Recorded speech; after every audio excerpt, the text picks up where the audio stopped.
I'm sure you will have noticed that there are 4 chapters in the book dedicated to electrical stim, and there is a lot of information in there. So I don't want that to scare you away. Don't worry about the amount of information there's in there. Hopefully the lectures and the study questions and the outlines will help focus your studying and get to what you really need to know. So if you've worked in the clinic as an aide or you've observed in the clinic, you've probably figured out already that electrical stim is pretty easy to apply. I used to work in an outpatient clinic where a lot of people would end their treatment with interferential current, which is a waveform for an alternating current waveform for pain control, and the aides would always apply it. The PTs and PTAs would tell them what parameters to use, and the aides would actually do the electrical stim part of it. So my point being that we need to know what parameters to use. We need to know how to adjust the electrical stim to make the treatment more comfortable and more effective, more clinically relevant for the patient, and when it is contraindicated. So really, I've kind of divided, there are 4 chapters. In chapter 14, there is a lot about wound care. It's mostly about wound care, and we are not going to talk much about that. You'll talk more about it next fall in your special topics class, where you'll have a big section on wound care.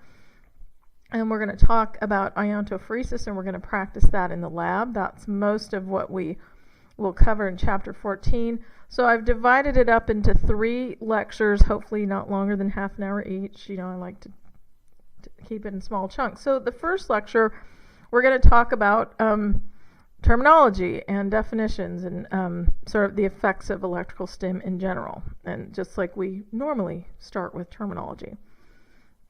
So interestingly enough, Brenda Hennick found this. The earliest recorded human effort at neurostimulation was a Mesopotamian healer who used electrical currents to produce transient pain relief. So he either used direct application of electrical torpedo fish to the human body, or by putting the painful extremity into a pool of water containing torpedo fish, and the resulting the bioelectrical shocks stunned the nervous system, allowing an immediate and residual numbness in the extremity. So pretty interesting. And so people have been messing around with electricity for a lot of different things, even before it was in general usage, for a lot of years. In the 18th century in London, it was a sort of a popular thing among the people in society to have electric eel parties where people would get together and they'd have a handler who had the electric eel in a tank, and they'd get a line of people all holding hands, and then one person would put their hand in the tank with the eel, and they'd feel the electrical current go through the whole group of people. Well, as you can well imagine, there's some repercussions to that. If anybody had any cardiac issues, sorry. But it was an interesting application of the conductivity of human tissue. So that lends itself to electrical stim, just because human tissues are electively conductive. So we're going to talk about the introduction and terminology, the parameters of electrical current, the effects of electrical current, contraindications, precautions, and adverse effects, like we always do, how you do it, which we will be practicing a lot in lab when we all get together in Bellingham in October, and how you document it. Documentation, just like most of the modalities, is pretty straightforward. So we're going to start defining terms. So charge is an excess or deficiency of electrons. So if you have an excess of electrons, it's positive charge. If you have a deficiency of electrons, it's a negative charge. So the unit of measure of electrical charge is coulombs. Any substance that allows the passage of charged particle is considered electrically conductive. Like a lot of the tissues in the human body are electrically conductive, but we know a lot of other things are as well. Current is a flow of those charged particles. The speed of electron flow is measured in amperes, and the therapeutic current flow is measured in milliamps or microamps. So in chapter 11, starting on page 236, there is a glossary of general terms. So a lot of these terms that I'm going over at the beginning of this lecture are all listed in that section.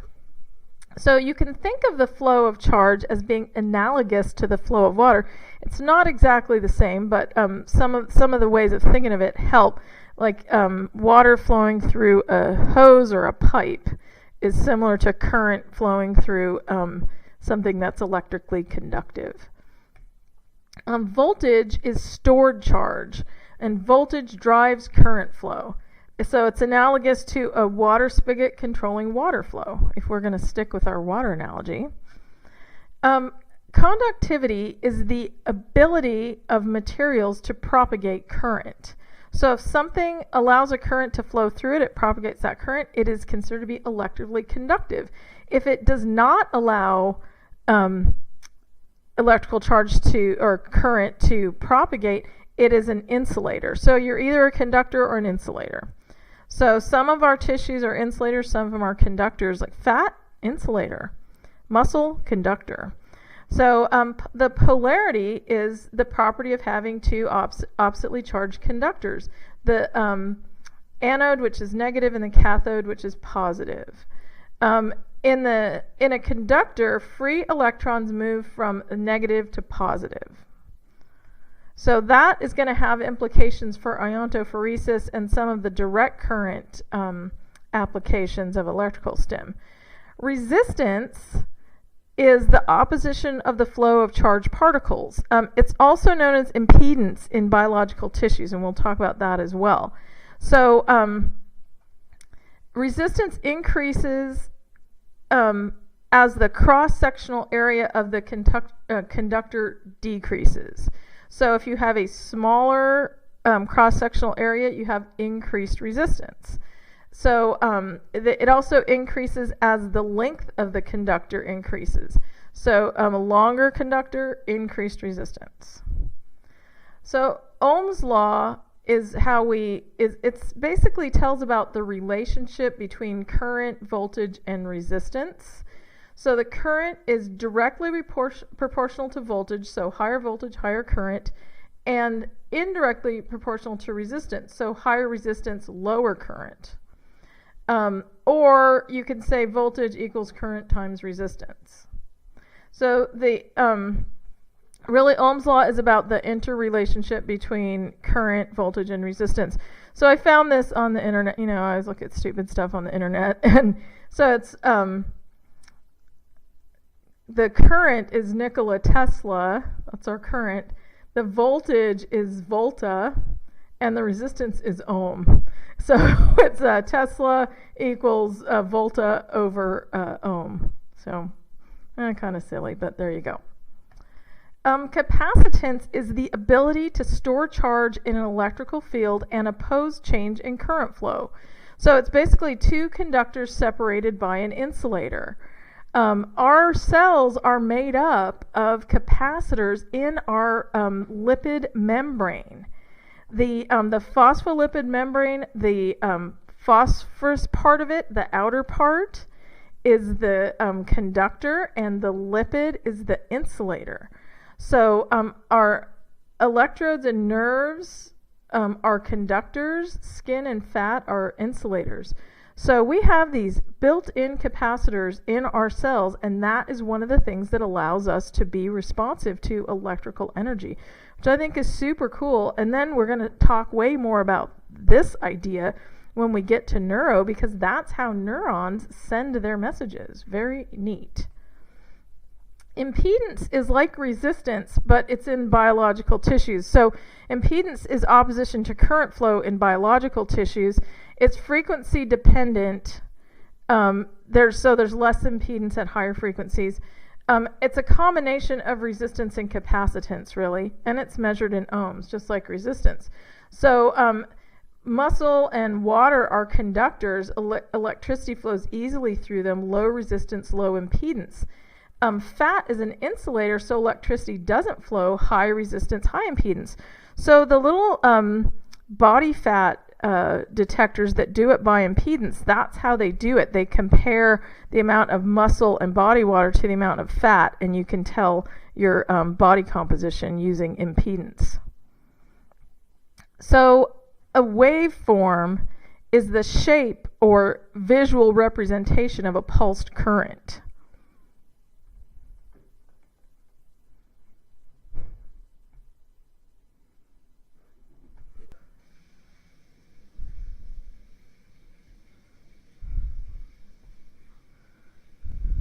Okay, so the actual waveform that enters the patient when you're applying electrical stim depends on the resistive properties of the tissues, and it alters the shape of the waveform. But we have these pictures in the book so you can kind of get an idea of what the different types of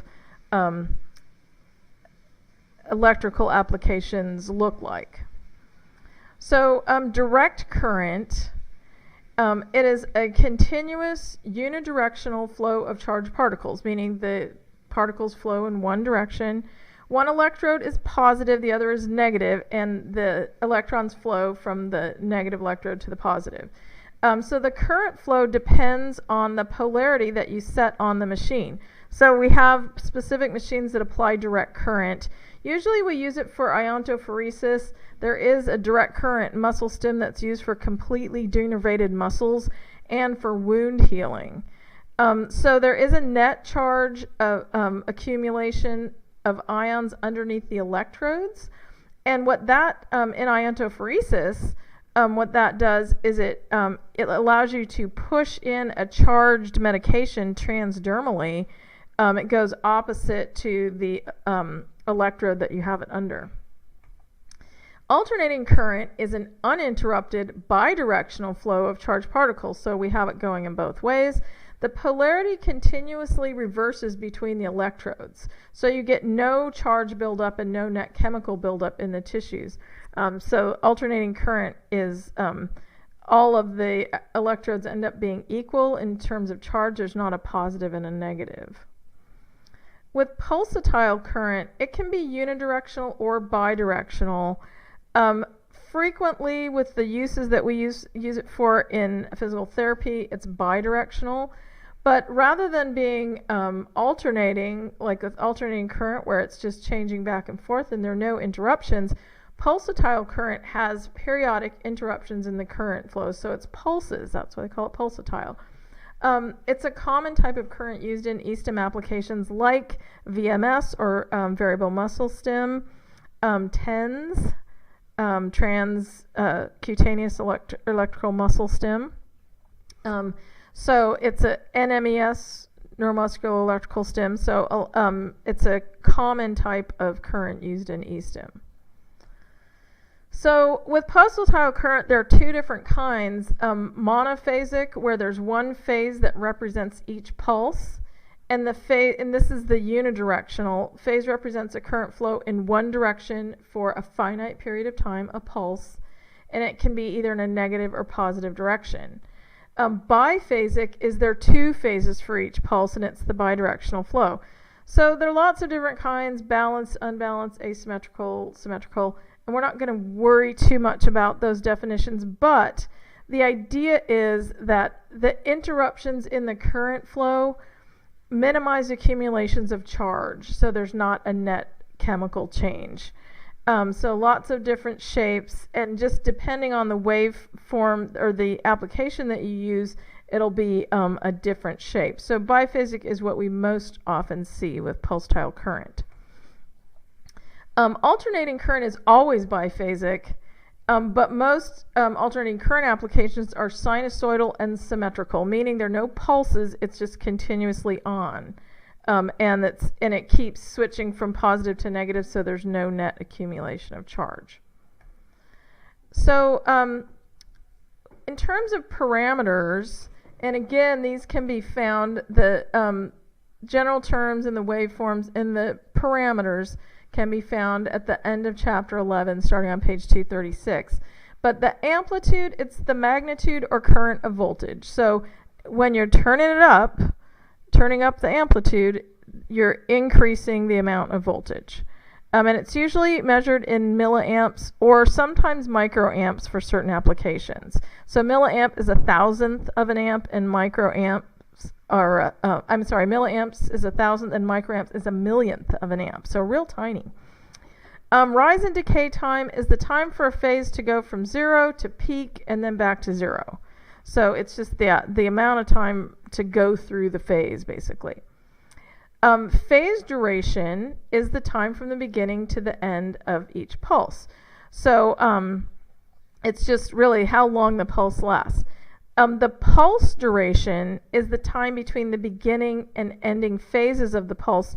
So if you, including the time between pulses, which is called the interpulse interval. And this is all, when we talk about phase duration and pulse duration, it's all with regard to pulsatile current, because there are no pulses in alternating current. And pulse duration is expressed again in microseconds or milliseconds. So thousandths of a second or millionths of a second. So really, those pulses are going super fast. The frequency is the rate of pulses. So a microsecond pulse, how often do we have that? So it's usually pulses per second or cycles per second. And 1 cycle per second is a hertz by definition. So if we say megahertz, it's 1,000 cycles per second. So normally when we're talking the frequencies that we use for electrical stim, we're talking in megahertz, pulses per second.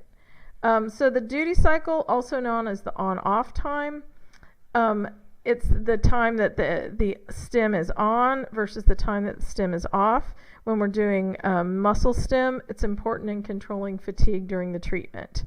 Ramp time is where you gradually change the amplitude during a series of pulses or cycles. So you don't just go up to max, you ease into it, and allows for a graded muscle response.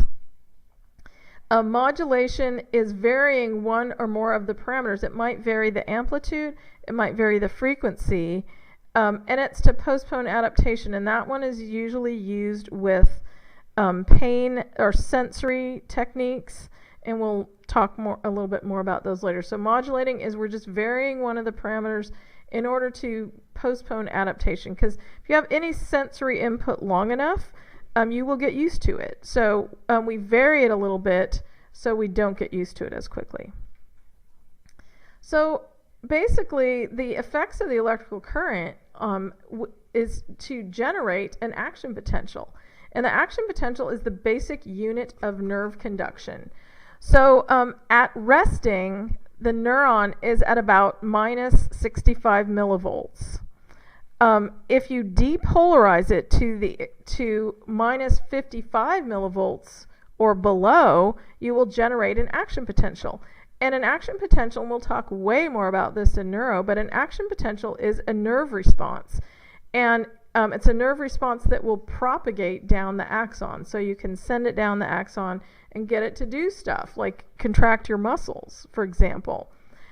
When we have direct current, we have what's called ionic effects, which is where you can send negatively or positively charged ions into the skin or different areas. So some of the wound healing effects have to do with ionic effects, and then certainly iontophoresis. So when we're trying to stimulate an action potential in the nerve, different nerves react to different length of pulses. So normally, and so the strength duration curve is how we express that. So the strength is in milliamps and the duration is in time. And we will actually, in lab, plot our own strength duration curve. We'll see what it takes to stimulate those A beta sensory nerves, what it takes to get a motor response. Hopefully we won't get too much into the sharp pain or dull pain, and hopefully none of us have denervated muscles. But we'll plot our own strength duration curve and see how that works. So the amount of electricity required to produce an action potential depends on the type of nerve. So sensory nerves, those A betas, need a shorter pulse, and motor nerves need a longer pulse. You can see that once you get up into the higher pulses, you're going to be stimulating all the nerves, including the sharp pain ones. But when we're in that below 300 microsecond range, when we're at about 80 to 100, or 50 to 100 really, we're stimulating sensory nerves. When we get from 100 to 300, we're stimulating motor nerves. So that's how we're going to differentiate our applications for electrical stim. So the electrodes that we use, there are different types of them. The self-adhering single-use ones, or reusable, usually you use them for, 15 to 20 times. They are the most commonly used in the clinic now. You'll see in the book that it says the carbon are the most commonly used, but that is old information, which I hope they update in the next edition of the book, which comes out next year.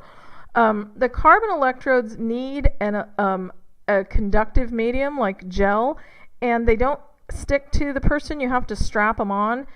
Clinics used to use them because they were more cost effective, but now, because we want to avoid cross-contamination and infection, more clinics go with the single-use self-adhering electrodes, and they're pre-gelled, and those are the ones that we will be using in lab. Each person will have their own set of electrodes, and you only use that person's electrodes on them to avoid cross-contamination. So in terms of size and orientation of the electrodes, the current density is the amount of current concentrated under an electrode. So you want large electrodes for large muscles, small for small muscles. If you have a smaller electrode with the same amount of with current, you're going to have more current density. And so if you're trying to stim a larger muscle with a smaller electrode, it might be more painful. So large electrodes for large muscles, small electrodes for small muscles. In terms of depth, if your electrodes are spaced closely, you're going to get a more superficial stimulus. That's the diagram below. That's from the book. If they're farther apart, you're going to get a deeper stim. So that you have to consider what tissues you're trying to affect and where they are. So all that stuff we talked about in kinesiology about whether something's superficial or deep to something else, here's where it comes into practice. So we can have different electrode setups, and we will try all of these in the lab. Monopolar is where you have one electrode and then a dispersive electrode of opposite polarity somewhere else on the body. And that's usually used for iontophoresis. Bipolar is where you have two electrodes on one channel, and quadrupolar is where you have four electrodes on two or more channels. And usually we're using that for interferential current for sensory stimulus. So contraindications and precautions, and these are all in the book. And actually one of the nice things in the book when they're talking about contraindications, and this just doesn't apply to this chapter, they have questions to ask patients, which I really kind of like, so that you say, hey, do you have a pacemaker? Do you have any cardiac symptoms? Cardiac symptoms are frequently the big contraindicators for electrical stim or cardiac disease of any type. Of course, pregnancy and cancer are in there, and open wounds, unless you're doing specific wound care tissue healing applications. So, of course, impaired sensation and mentation are always a factor as well, because you have to get feedback from the patient on how it's feeling. So adverse effects, you can get burns, electrical burns, skin irritation, and increased pain, which we don't necessarily want that. Just recently, we got a new functional electrical stim bike in my clinic, and we were getting training on it, and I was hooked up as the guinea pig, and it's quite uncomfortable, even though I wouldn't necessarily say painful. I mean, it wasn't for me, it could be for somebody else, but it's fun, but it's a little bit uncomfortable, I'll just say. So, of course, with documentation, you want to say the area treated. Patient positioning is relevant. The parameters of your electrical parameters, and we will definitely talk about those in lab. The electrode placement, a lot of times as part of my documentation, I'll take a photograph of the electrode placement and put that in the chart. How long you did it and what the patient's response was to it.